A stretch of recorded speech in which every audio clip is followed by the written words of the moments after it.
Ginahasa na pinatay pa ang isang dating beauty pageant candidate sa Island Garden City of Samal. Ang bangkay ng dalaga natagpuan sa putikan. Nakagapos pa at nakatali ng tuwalya at damit ang kanyang leg.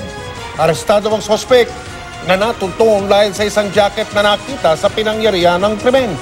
Nakatutok, Maki Pulido.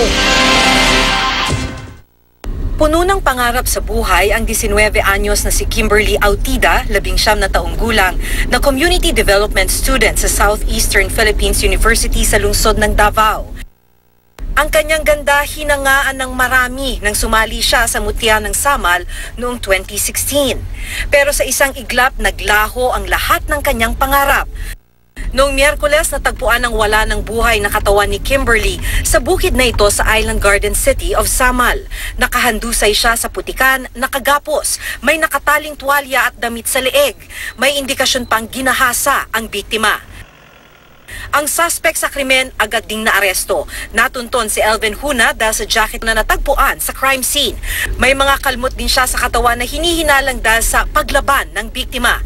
Kagabi, itinatanggi ng suspect ang krimen. Sabi niya, galing daw sa pagkakadapa ang kanyang mga kalmot at galos. Pero kanina, sabi ng pulisya, umamin na ang suspect sa krimen. Kakilala ng suspect ang biktima. Nakatira daw ito malapit lang sa bahay ng biktima. Ayon pa sa pulisya, base sa autopsy report, positibong ginahasa ang biktima. Ang ama ni Kimberly, gusto siya akong anak. Abot-abot ang pagluluksa sa karumal-dumal na sinapit ng kaisa-isa niyang anak. Papunta umano ang biktima sa kanilang tindahan itong Miyerkules ng abangan ng suspect. Kinabukasan, patay na ito nang matagpuan. Ang ina naman ng biktima, Lord, nagdasal sa Diyos na mabigyan ng hustisya ang pagkamatay ni Kimberly.